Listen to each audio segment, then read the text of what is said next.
ओम शांति। 19 अप्रैल की बाबा की मुरली। मीठे बच्चे, बेहद बाप के साथ वफादार रहो तो पूरी माइट मिलेंगी, माया पर जीत होती जाएंगी। प्रश्न, बाप के पास मुख्य अथॉरिटी कौन सी है, उसकी निशानी क्या है? उत्तर, बाप के पास मुख्य है ज्ञान की अथॉरिटी। ज्ञान सागर है, इसलिए तुम बच्चों को पढ़ाई पढ़ाते हैं।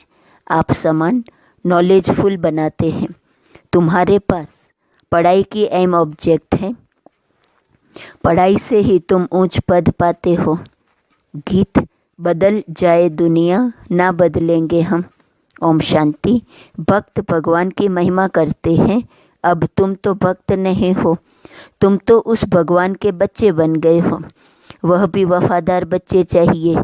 हर बात में वफादार रहना है। स्त्री की सिवाय पति के अथवा पति की सिवाय स्त्री के और तरफ दृष्टि जाए तो उनको भी बेवफा कहेंगे। अब यहाँ भी है बेहद का बाप, उनके साथ बेवफादार और वफादार दोनों रहते हैं। वफादार बनकर फिर बेवफादार बन जाते हैं। बाप तो है हाईएस्ट अथॉरिटी, ऑलमाइटी है ना, तो उनके बच्चे भी ऐसे होने चाहिए। बाप में ताकत है। बच्चों को रावण पर जीत पाने की युक्ति बताते हैं, इसलिए उनको कहा भी जाता है सर्वशक्तिवान। तुम भी शक्ति सेना हो ना, तुम अपने को भी ऑलमाइटी कहेंगे। बाप में जो माइट है वह हमको देते हैं, बताते हैं कि तुम माया पर जीत कैसे पा सकते हो, तो तुमको भी शक्तिवान बनना है। बाप है ज्ञान की अथॉरिटी, नॉलेजफुल है ना। जैसे वो लोग अथॉरिटी है शास्त्रों की भक्ति मार्ग की, ऐसे तुम अब ऑलमाइटी अथॉरिटी नॉलेजफुल बनते हो। तुमको भी नॉलेज मिलती है। यह पाठशाला है, इसमें जो नॉलेज तुम पढ़ते हो इससे ऊंच पद पा सकते हो। यह एक ही पाठशाला है। तुमको तो यहाँ पढ़ना है और कोई प्रार्थना आदि नहीं करनी है। तुम्हें पढ़ाई से वर्षा मिलता है, एम ऑब्जेक्ट है। तुम बच्चे जानते हो बाप नॉलेजफुल है, उनकी पढ़ाई बिल्कुल डिफरेंट है। ज्ञान का सागर बाप है तो वही जाने, वही हमको सृष्टि के आदि मध्य अंत का नॉलेज देते हैं, दूसरा कोई दे न सके। बाप सन्मुख आकर ज्ञान दे फिर चले जाते हैं। इस पढ़ाई की प्रारब्ध क्या मिलती है वह भी तुम जानते हो।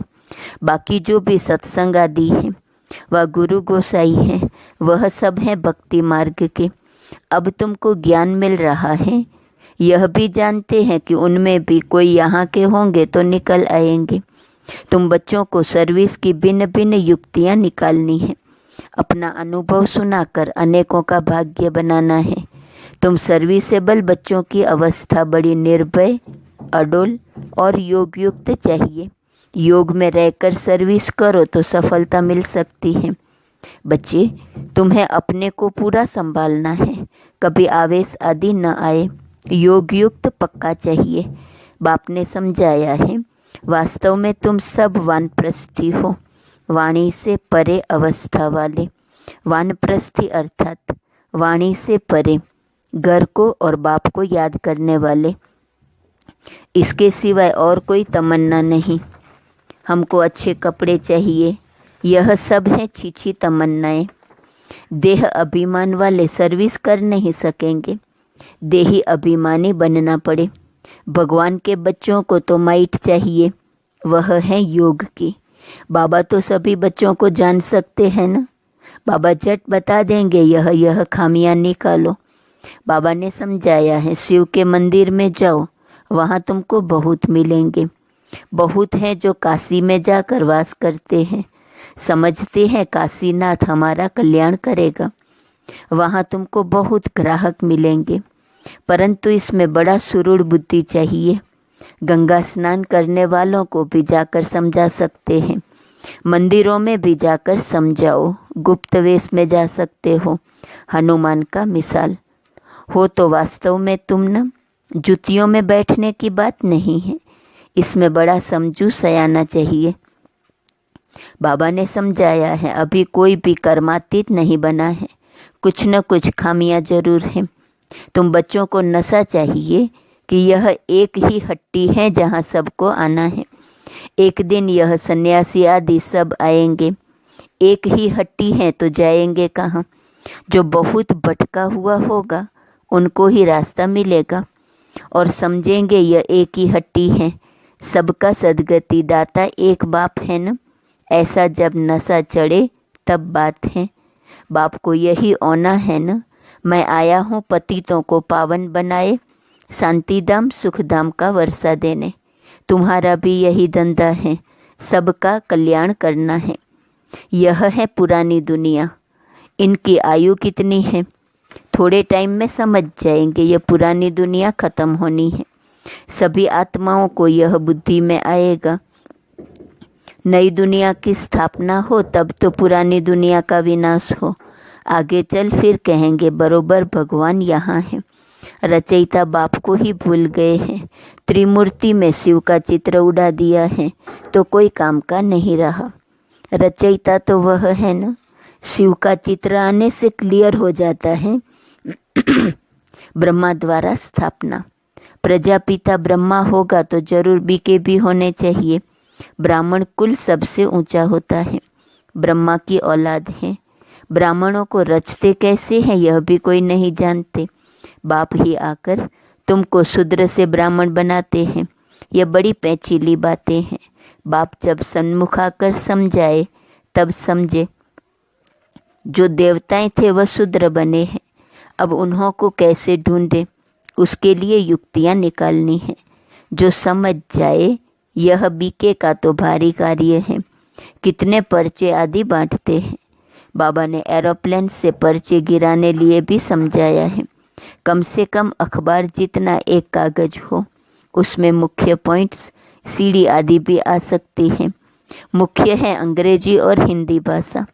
तो बच्चों को सारा दिन ख्यालात रहनी चाहिए सर्विस को कैसे बढ़ाएं। यह भी जानते हैं ड्रामा अनुसार पुरुषार्थ होता रहता है। समझा जाता है यह सर्विस अच्छी करते हैं, इनका पद भी उच्च होगा। हर एक एक्टर का अपना पार्ट है। यह भी लाइन जरूर लिखनी है। बाप भी इस ड्रामा में निराकारी दुनिया से आकर साकारी शरीर का आधार ले पार्ट बजाते हैं। अभी तुम्हारी बुद्धि में है कौन कौन कितना पार्ट बजाते हैं। तो यह लाइन भी मुख्य है। सिद्ध कर बताना है। यह सृष्टि चक्र को जानने से मनुष्य स्वदर्शन चक्रधारी बन चक्रवर्ती राजा विश्व का मालिक बन सकते हैं। तुम्हारे पास तो सारी नॉलेज है ना। बाप के पास नॉलेज है ही गीता की, जिससे मनुष्य नर से नारायण बनते हैं। फुल नॉलेज बुद्धि में आ गई तो फिर फुल बादशाह ही चाहिए। तो बच्चों को ऐसे ऐसे ख्याल कर बाप की सर्विस में लग जाना चाहिए। जयपुर में भी यह रूहानी म्यूजियम स्थायी रहेगा। लिखा हुआ है इनको समझने से मनुष्य विश्व का मालिक बन सकते हैं। जो देखेंगे एक दो को सुनाते रहेंगे। बच्चों को सदा सर्विस पर रहना है। मम्मा भी सर्विस पर हैं, उनको मुकर्रर किया था। यह कोई शास्त्रों में है नहीं कि सरस्वती कौन है। प्रजापिता ब्रह्मा की सिर्फ एक बेटी होंगी क्या? अनेक बेटियां अनेक नाम वाली होंगी ना। वह फिर भी एडॉप्ट थी जैसे तुम हो। एक हेड चला जाता है तो फिर दूसरा स्थापन किया जाता है। प्राइम मिनिस्टर भी दूसरा स्थापन कर लेते हैं। एबल समझा जाता है तब उनको पसंद करते हैं। फिर टाइम पूरा हो जाता है तो फिर दूसरे को चुनना पड़ता है। बाप बच्चों को पहला मैनर्स यही सिखाते हैं कि तुम किसका रिगार्ड कैसे रखो। अनपढ़े जो होते हैं उनको रिगार्ड रखना भी नहीं आता है। जो जास्ती तीखे हैं उनका सबको रिगार्ड रखना ही है। बड़ों का रिगार्ड रखने से वह भी सीख जाएंगे। अनपढ़े तो बुद्धू होते हैं। बाप ने भी अनपढ़ों को आकर उठाया है। आजकल फीमेल को आगे रखते हैं। तुम बच्चे जानते हो हम आत्माओं की सगाई परमात्मा के साथ हुई है। तुम बड़े खुश होते हो हम तो विष्णुपुरी के मालिक जाकर बनेंगे। कन्या का बिगड़ देखे भी बुद्धि योग लग जाता है ना। यह भी आत्मा जानती है। यह आत्मा और परमात्मा की सगाई वंडरफुल है। एक बाप को ही याद करना पड़े। वह तो कहेंगे गुरु को याद करो, फलाना मंत्र याद करो। यह तो बाप ही सब कुछ है। इन द्वारा आकर सगाई कराते हैं, कहते हैं मैं तुम्हारा बाप भी हूँ, मेरे से वर्षा मिलता है। कन्या की सगाई होती है तो फिर भूलती नहीं है, तुम फिर भूल क्यों जाते हो? कर्मातीत अवस्था को पाने में टाइम लगता है। कर्मातीत अवस्था को पाकर वापिस तो कोई जा न सके। जब साजन पहले चले फिर बारात जाए, शंकर की बात नहीं, शिव की बारात है। एक है साजन, बाकी सब हैं सजनिया। तो यह है शिव बाबा की बारात। नाम रख दिया है बच्चे का, दृष्टांत दे समझाया जाता है। बाप आकर गुलगुल बनाए सबको ले जाते हैं। बच्चे जो कामचिता पर बैठ पतित बन गए हैं, उनको ज्ञान चिता पर बिठाए गुलगुल बनाकर सभी को ले जाते हैं। यह तो पुरानी दुनिया है न। कल्प कल्प बाप आते हैं, हम छीछी को आकर गुलगुल बनाए ले जाते हैं। रावण छीछी बनाते हैं और शिव बाबा गुलगुल बनाते हैं। तो बाबा बहुत युक्तियाँ समझाते रहते हैं। अच्छा, मीठे मीठे सिकील दे बच्चों प्रति माता पिता बाप दादा का याद प्यार और गुड मॉर्निंग। रूहानी बाप की रूहानी बच्चों को नमस्ते, रूहानी बच्चों की रूहानी बाप को नमस्ते नमस्ते नमस्ते। धारणा के लिए मुख्य सार। पहली पॉइंट, खाने पीने की छीछी तमन्नाओं को छोड़ देही अभिमानी बन सर्विस करनी है। याद से माइट अर्थात शक्ति लेकर निर्भय और अडोल अवस्था बनानी है। दूसरी पॉइंट, जो पढ़ाई में तीखे होशियार हैं उनका रिगार्ड रखना है। जो भटक रहे हैं उनको रास्ता बताने की युक्ति रचनी है। सबका कल्याण करना है। वरदान, अपने महत्व व कर्तव्य को जानने वाले सदा जागती ज्योत भव। आप बच्चे जग की ज्योति हो। आपके परिवर्तन से विश्व का परिवर्तन होना है। इसलिए बीती सो बीती कर अपने महत्व का महत्व व कर्तव्य को जानकर सदा जागती ज्योत बनो। आप सेकंड में स्व परिवर्तन से विश्व परिवर्तन कर सकते हो। सिर्फ प्रैक्टिस करो। अभी अभी कर्मयोगी, अभी अभी कर्मातीत स्टेज। जैसे आपकी रचना कछुआ सेकंड में सब अंग समेट लेता है, ऐसे आप मास्टर रचयिता समेटने की शक्ति के आधार से सेकंड में सर्व संकल्पों को समाकर एक संकल्प में स्थित हो जाओ। स्लोगन, लवलीन स्थिति का अनुभव करने के लिए स्मृति विस्मृति के युद्ध समाप्त करो। मातेश्वरी जी के मधुर महावाक्य। आधा कल्प ज्ञान ब्रह्मा का दिन और आधा कल्प भक्ति ब्रह्मा की रात। आधा कल्प है ब्रह्मा का दिन, आधा कल्प है ब्रह्मा की रात। अब रात पूरी हो, सवेरा आना है।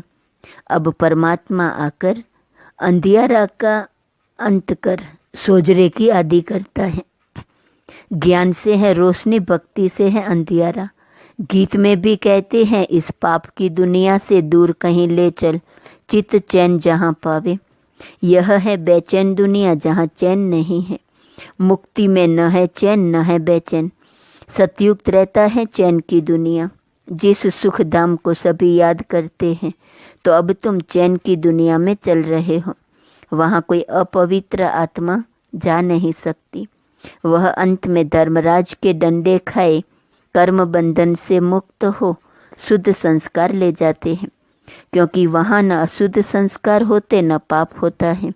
जब आत्मा अपने असली बाप को भूल जाती है, तो यह भूल भुलैया का अनादि खेल हार जीत का बना हुआ है। इसलिए अपन इस सर्वशक्तिवान परमात्मा द्वारा शक्ति ले विकारों के ऊपर विजय पहन 21 जन्मों के लिए राज्य भाग्य ले रहे हैं। अच्छा, ओम शांति। आज का सोमन, मैं निमित्त आत्मा हूँ। अव्यक्त इशारे की पॉइंट 19 अप्रैल। मुझ रूह का करावनहार वह सुप्रीम रूह है। करावनहार के आधार पर मैं निमित्त करने वाला हूँ। मैं करनहार, वह करावनहार है। वह चला रहा है, मैं चल रहा हूँ। हर डायरेक्शन पर मुझ रूह के लिए संकल्प, बोल और कर्म में सदा हजूर हाजिर है। इसलिए हजूर के आगे सदा मैं रूह भी हाजिर हूँ। सदा इसी कंबाइंड रूप में रहो। ओम शांति।